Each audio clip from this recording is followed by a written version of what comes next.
Hello everyone and welcome to what's probably my biggest project in Blender yet. This time I'm going to be making a I'm going to be making a Bandos Reforged art.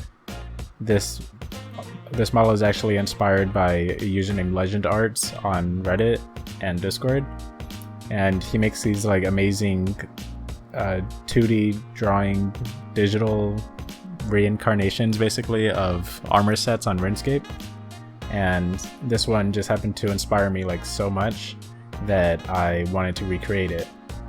And I actually wanted to recreate this about a month and a half ago, maybe 2 months, but I wanted to make everything myself, and that actually led into the whole sculpting attempt at 30 days of sculpting. And I didn't finish 30 days obviously, but I do plan on going back to that after I finish this model. But for the time being, I just want to work on this model. So for the first 17 days I learned how to sculpt, and that got me to sculpting this bodybuilder for the base, and then now I'm going to be sculpting the armor. I also got a little bit of this armor sculpting or armor modeling techniques from previous videos on when I made RuneScape characters, which I still make RuneScape characters, custom characters. If you want to buy them on Etsy, the link is in the description right there on screen as well. And this is actually about 2 or 3 days worth of work, maybe 4 days, about a month if you count the sculpting part. And I basically condensed this down to about 3 hours. The video isn't going to be 3 hours though, because I don't think that even I would want to sit through a video like that for 3 hours. So I'm going to be cutting this up into about 4, maybe 5 different parts, hopefully a little bit less. And then I want to get back into this model and start texturing it, maybe even retopologizing the bodybuilder base mesh. And yeah, right now for this part of this video, I'm just going to be modeling mainly the feet and like the shin armors and the boot, and some of the Bandos tassets, which is the skirt like area.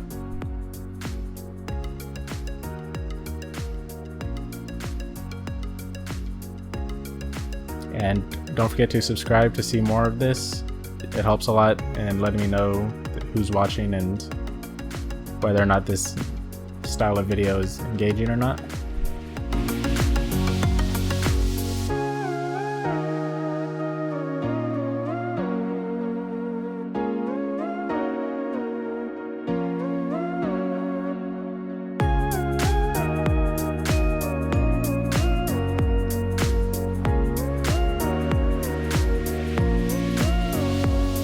As you can see here from the picture I placed up on screen, I am currently working on the spikes area of the shin guards and then like the knee pads, and I plan on adding a little bit more detail with just texturing, such as there's these indents that are in the shin guards and the knee pads that I just want to add in like a displacement map or a normal map texture.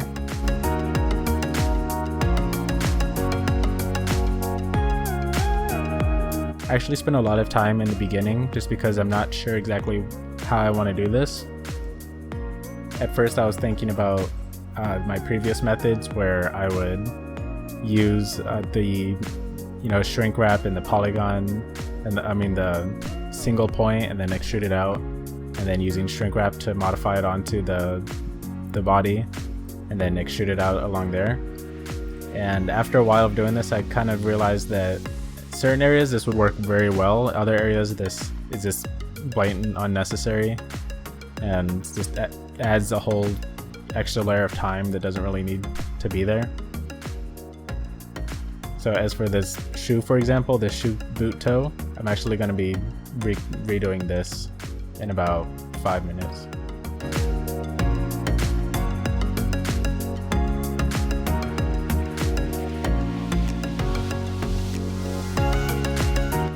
it's just important to remember that that's part of the creative process, is that you're never gonna, well, okay, not never, but you're usually not gonna be making something perfect on your first try. So look at me, I probably spent about 45 minutes, not 45 minutes, maybe like 10 or 15 minutes just making that boot toe, or in this boot in general. And by the end of it, I realized I hated it, and I just deleted most of it and then restarted from scratch. It's always okay to just restart from the beginning, because sometimes I've realized that you actually learn a lot more when you have to restart and do something again. There's been many times where I just completely scrapped an entire project or a scene just because I didn't like the way it was heading, and there was so much that I wanted to change. I just said screw it and restarted everything.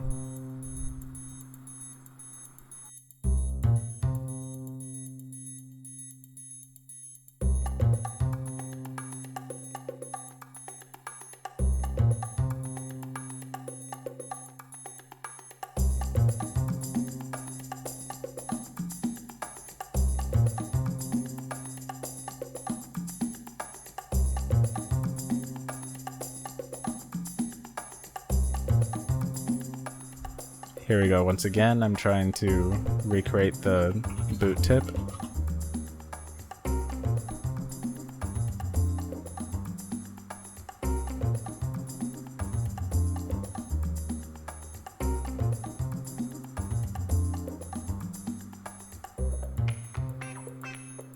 And once again, I'm trying to add this extra layer of detail that I really just don't need in there. But I eventually get it and understand it.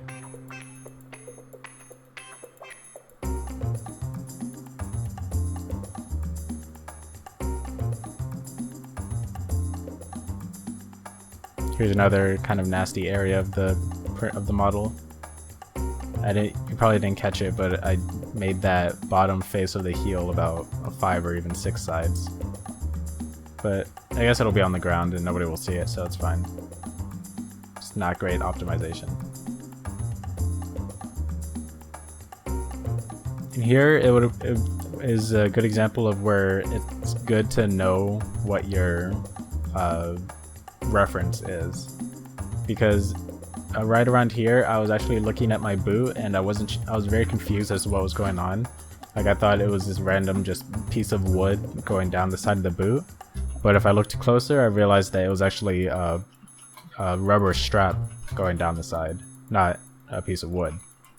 So that would have been helpful to know, to make it a little bit like softer edged and maybe even some elasticity stretching down in some way. But I think it came out pretty good.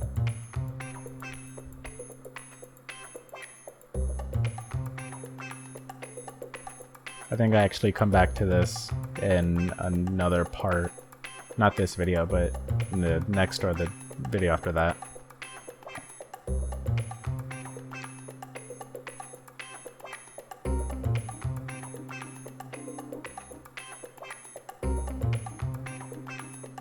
Around here I was starting to get a little bit discouraged with the boot, because I don't know if you can relate to this, but I swear this boot right now just kind of looks like like an old woman's slipper that is like walking around in the summertime or something. I don't know, it just felt weird.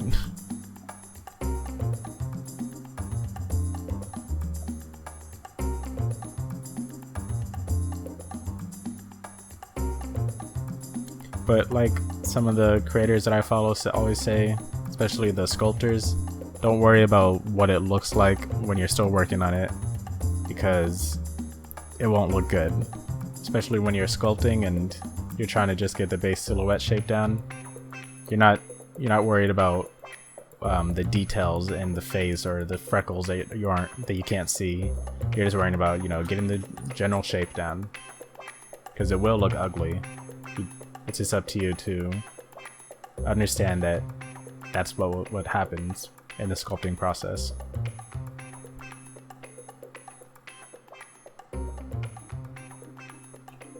Here comes another example of me trying some strange methods.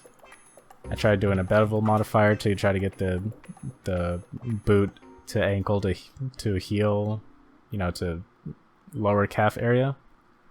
And then I just realized, no, that's a waste of time. That's too difficult. It's too many vertices. And so now I just create a cube, just kind of extrude it down. Because you always got to remember that you don't have to worry a whole lot about what isn't being seen in the render. Of course, you have to make sure the polygon count stays in check. It's just that you don't have to make it look pretty if the user is never going to be seeing it.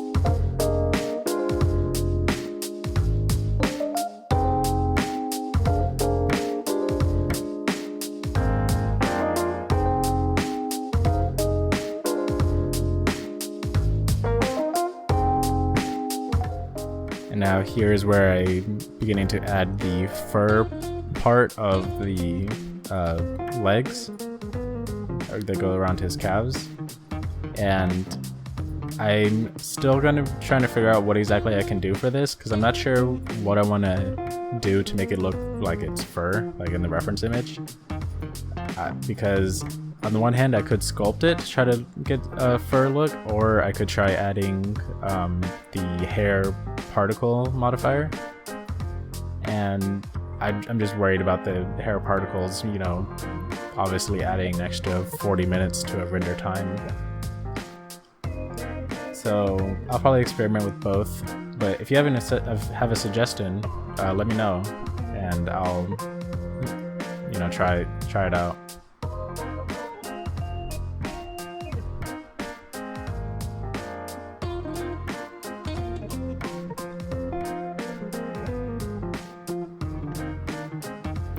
Right around here, I start modeling the buckle for the belt strap going behind his foot. And for this part, I actually really enjoy modeling belt buckles for some reason. I have no idea why. I think I remember I even really enjoyed like drawing belt buckles.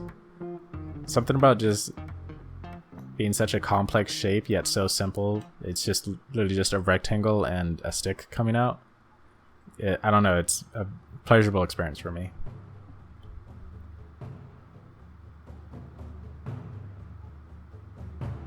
Like, look at that, that's a great belt buckle in just like 10 seconds.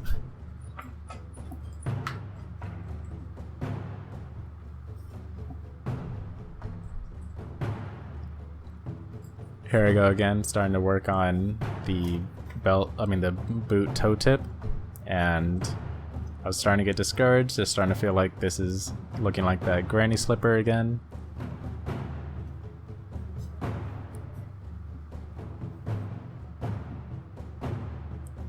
I tried adding in this weird little indent in the front.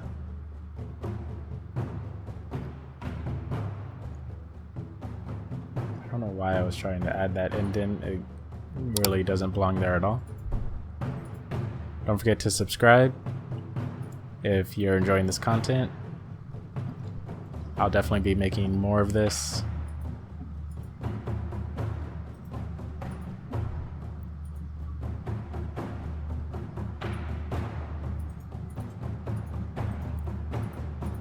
And here's an example of where you can see that I just have such awful geometry in this toe tip that like I'm trying to fix it all up and get all these overlapping vertices off of each other, but it's just so far gone. I'm just gonna be deleting this in a few seconds.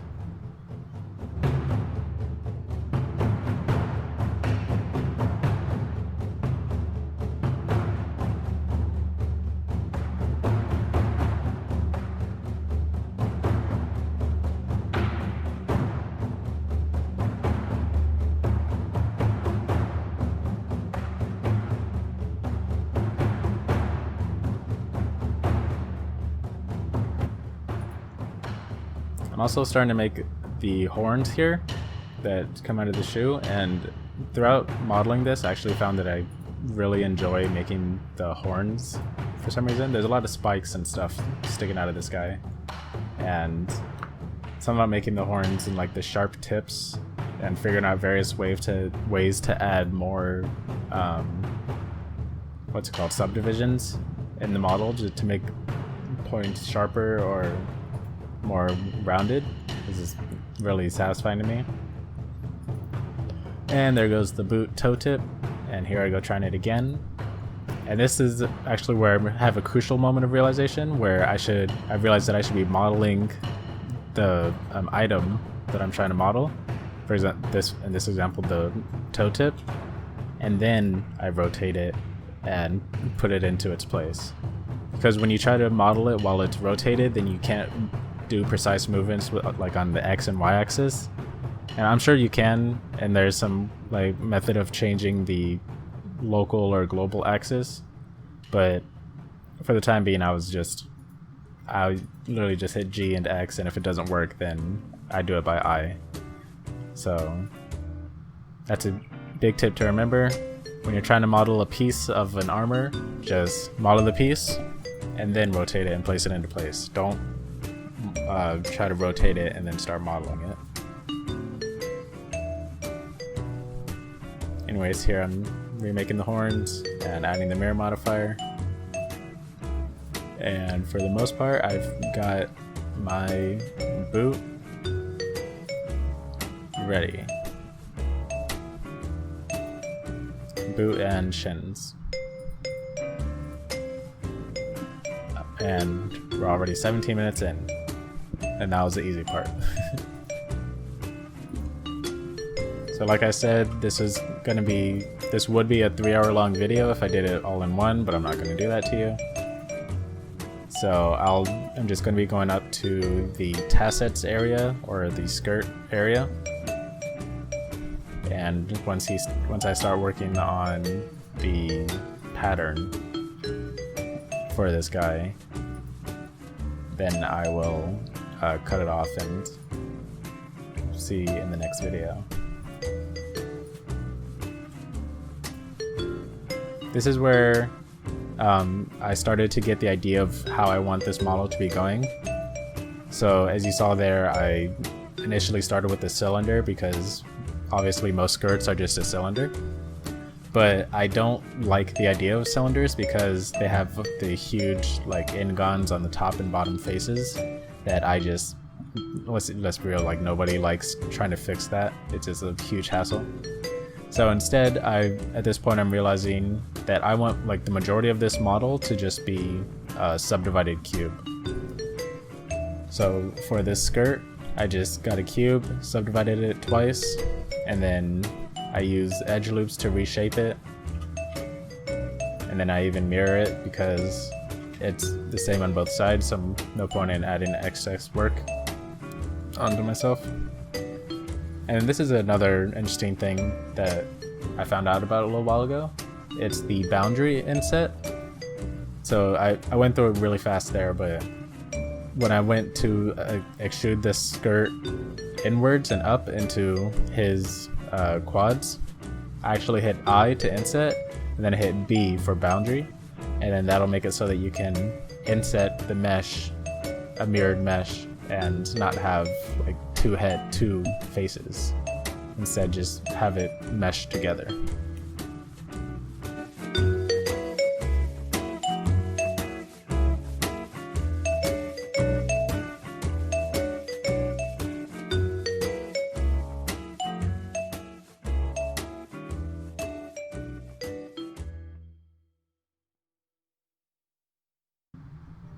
Now I'm just reshaping the skirt, trying to make it look a little bit less like a perfect cube, which it is. Not really, but I'm getting like weird vibes from it because it stops right at his lower torso, and I feel like in the reference image it goes a little bit higher, but you just can't see it go higher.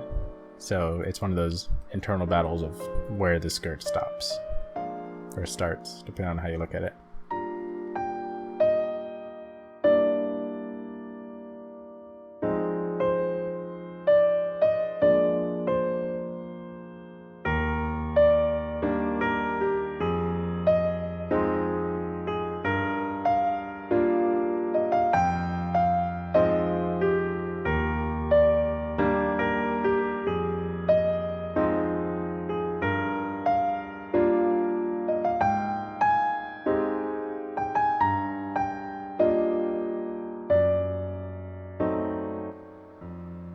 here is where I'm starting to design the texture design on the skirt. Basically on the skirt there's these interlocking sort of belt straps that weave in between each other, and I'm just trying to recreate that using the similar method that I use for my modeling, for armor modeling, where I just make a plane and I use shift tab to snap to face. And looking back, I should have used rotate to target as well. I might have tried it and it might not have worked, but from here it kind of looks like that would have been pretty helpful. I also should have used a solidify modifier instead of extruding it like this, because it just gives you like 4 times the amount of faces that you have to worry about instead of just one plane.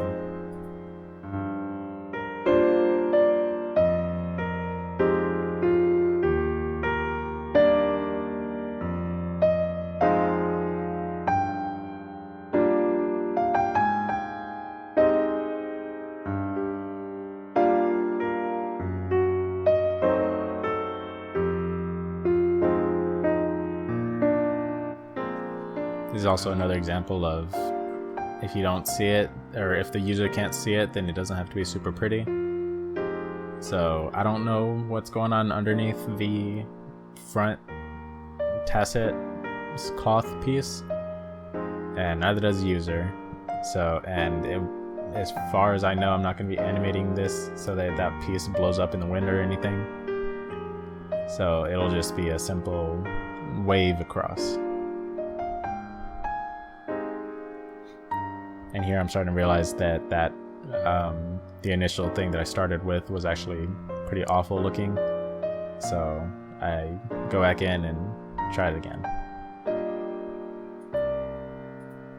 And I think here I actually used the solidify modifier, like I just said. Like I said, this is about 2.5 days ago, so I don't remember all the details that I did.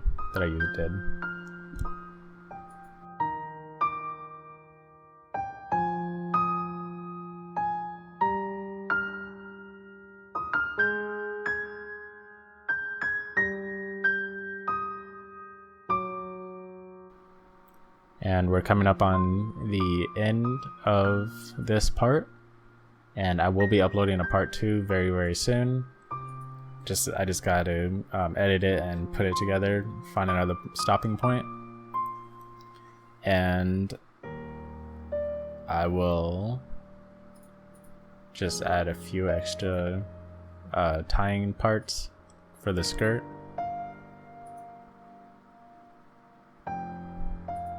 And don't forget that if you want to see that next part that'll be coming out, be sure to subscribe, just like in this notification right there. Click and you'll be notified.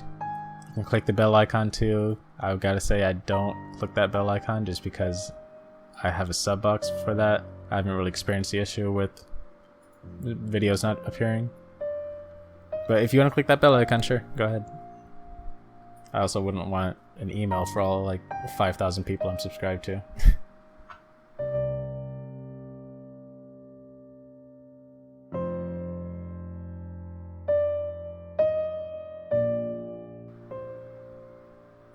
Alright, just doing a little bit of post editing because I don't want the design to be going through that tasset in the front. And that'll be the end of this video. Thanks for watching. And I will catch you on the next video where we will hopefully be working on the chest plate. We probably won't go through all of it, but I'll see you there. Take care.